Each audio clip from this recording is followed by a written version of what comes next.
What we have coming up here is a fly-on-the-wall video with my student Ed, who we have a lot of these with. I always want to thank Ed for doing this. This was a lesson that he came back a week after we started working on Take 5. And he wasn't quite getting that sound. It was a little bit sloppy and didn't have quite the percussion we needed. So we started talking about him grabbing the strings a little bit differently to get really crisp sounds out of the guitar, and also getting a little more percussive by muting the strings, sounding much better after a few minutes. That got us onto a whole set of polishing up other little things. We talked a little bit about Leo Kottke's song Stealin'. It's a lot like Doc's guitar. And even talked about the Fisherman.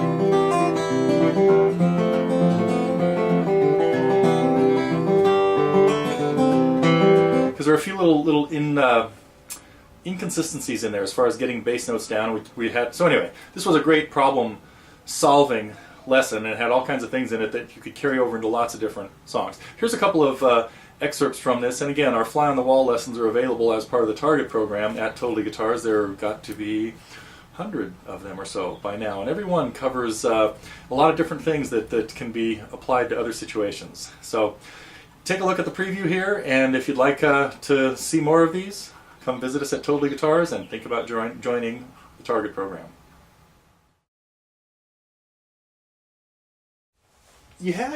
So tell me about the 5-beat feel.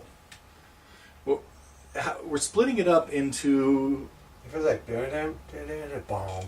Okay, so if we were to split it into two groups... That's the feel it has. Yeah, exactly. If we split it into two groups, the groups have how many beats in them each? 3 and 2. Yeah, okay, so you're feeling 3 and 2. And the 2 is really easy to spot because those are 2 beats hit strong at the end. 4, 5. Yeah, it's 1 N. 1 N and 3, 4, 5. Yeah. 1 N and 3, 4, 5. Yeah. Right? Okay. So now do again what you were doing. I was doing 3. No, you were good. 3 N, 4, 5. Nope. You had the feel. You've got that feel Okay, so embedded.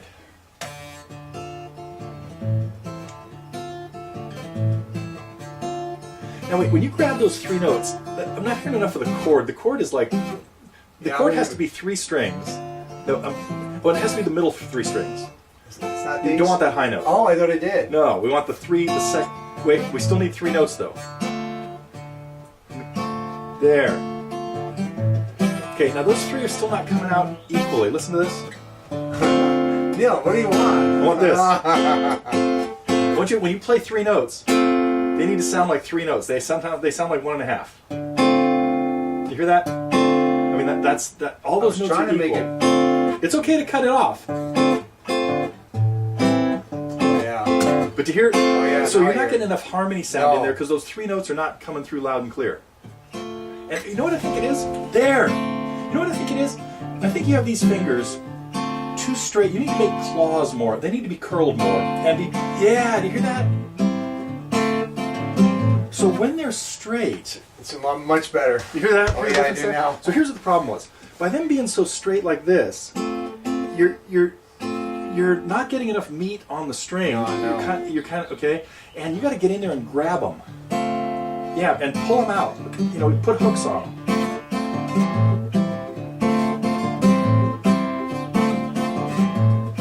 Much better. Am I adding another beat in there? No, you're good. The timing's good. I know the timing's good, but you could throw a 3 end. Oh, What would that sound like? we'll get back to that in a second. Okay. I'll still work on the claw a little bit. The claw, okay. Okay. The claw. And yeah. So I'm almost saying, that your hand has to be a little closer to the strings so that you've got a better pull on those notes. This is a real tight little move. It's not a big Yeah. move. You got to be right there. Yeah. Yeah, 'cause And it can't be, a lot of times when we do stuff like this, we're sort of like let the fingers be half strummed, half picked. It's a little bit random or something. But this really has to be, you gotta, and really yank on them, and fingers kind of almost snapping into your palm. Not like right there with them long and straight like that. They don't really have anywhere to follow through and go, as opposed to this. So I'm getting my nails under there and pulling them out. Even if you didn't have nails, that's not. You could still get that same effect of pulling the strings out a little bit and getting a nice snap on them. You know, I've seen it. Hardly ever do I see someone play at your level. You know. Okay. No, but so I have friends and people that play, and when they play these jazz chords, I hate to say it, but it sounds like crap. Yeah. I hardly hear any notes. All I hear is, you know. Yeah, it's more percussive. Yeah, yeah. And occasionally there's a note in there or whatever. Right. And somebody else is playing other instruments. It's okay. Yeah. You know, but that sounds so much better. That sounds like, you know, really nice. Crisp, yeah. kind of clean, and you get, like you you really said, get the the musical harmony notes, effect that they were looking for there. Okay, so anyway, that's one of the battles that we need here. That's going to be a small one to fix, but you're going to have to be kind of conscious about it. Now, still too much brushing on that. Yeah.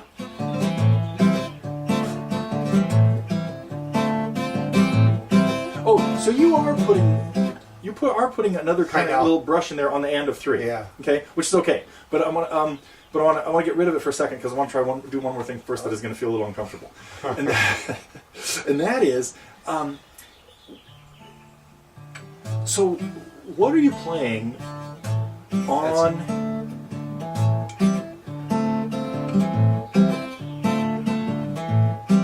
Yeah. But that's it. Hmm? I was throwing in something extra. I Yeah, realize now. yeah, you're doing this. Sounds okay too. It's not bad. Yeah, Yeah. okay. But just in the interest of being a little more precise and cleaning up stuff, I want to get rid of it for right now because there's a bigger fish to fry here, and that is, what exactly were you doing on 1 and 2 and 3 and on all 6 of those eighth notes? What string were you hitting?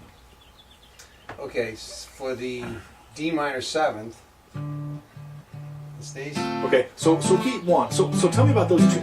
Tell me about the 2 halves of beat 1. On right. Okay, so you're hitting the bass note where? On what? What beat is it? 1. And then you're hitting the chord on. Chord on and. Okay, good. And then we're doing what on beat 2? Nothing. Right. And you know what? More important. You know what we really want to do on 2 is we want to have a rest, which is not nothing. Oh. We need to Get get some rid of more it. percussion in here by making sure that beat 2 is silence. Not this.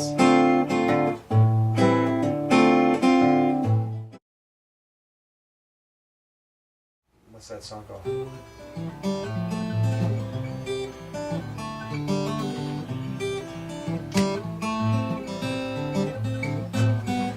Yeah, so you know, a little too much randomness on those bass notes. Yeah, I don't even know where they go exactly. Okay, start again. Play the first measure. Okay, now when you played it fast, you didn't play those bass notes like that. When you did it fast, do it fast again. Okay, what are you doing on the second bass note? Think about that first pinch. Here. Right, that's what you're not doing when you play it fast. Oh wait, do it again.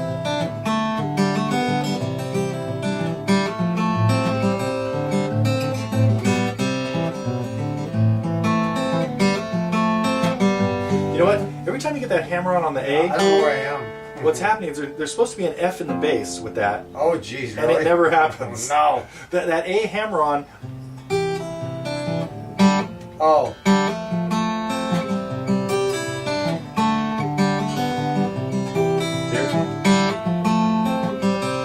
Here. There should be one more in there just before that D chord at the end. But what's happening is because There's more structure now. that A that you're hammering onto is sucking up the bass note. Right. So you're not even swinging at it with your right hand.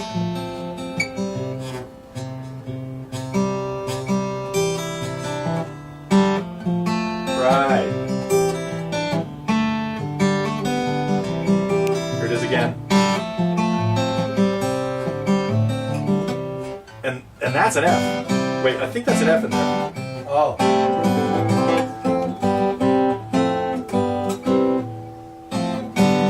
Yeah, I'm pretty sure we need F, G, F, G, C. So- And I think you've been going back to C there. Yeah, it was. Yeah, so we definitely, I'm pretty sure we need C.